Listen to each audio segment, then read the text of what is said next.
È stato un grande onore oggi a presentare questo progetto pluriennale in nome del capofila Kino Atelier, ma soprattutto un progetto che ha una rete di partenariato, collaborazione molto forte, sia partner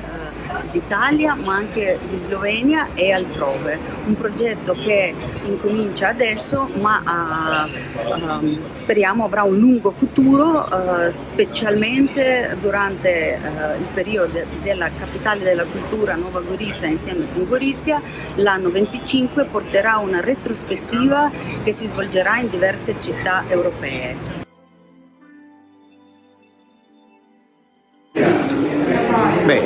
La frontiera nel cinema e nella storia penso che sarà un convegno, un'iniziativa molto importante, perché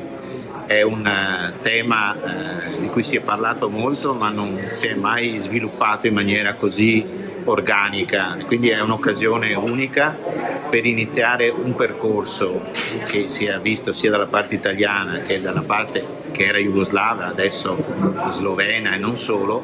per affrontare il cinema da tutti i punti di vista. Noi speriamo di raccontare quello che è stato Trieste, il confine, quel confine in quegli anni, soprattutto alle generazioni più giovani che forse non ne sanno molto,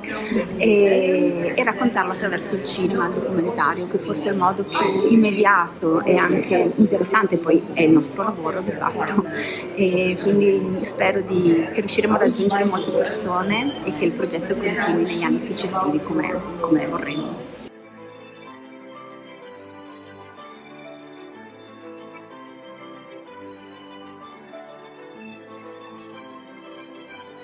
V Slovenski kinoteki smo zelo veseli, da se pridružujemo temu projektu, kajti skupaj bomo uspeli pokazati veliko filmov. Iz naše strani, slovenske strani, bomo recimo pokazali film Franceta Štiglica Trst, celovečerni film, ki je zelo nepoznan in v bistvu bil sneman na Reki, ker ni imel dovoljenja za snemati film v samem Trstu, in to je praktično ga naredil leta 1951. In ob tem še tudi veliko filmskih obzornikov iz Slovenskega filmskega arhiva. CBA Trieste project deals with the Italian and Yugoslav film production about the struggle for the borderlands between the two countries between 1945 and 1954. I'm comparing the two productions in that period, and then I'm comparing all that to the contemporary production on this topic. Presenteremo in 4 anni, speriamo,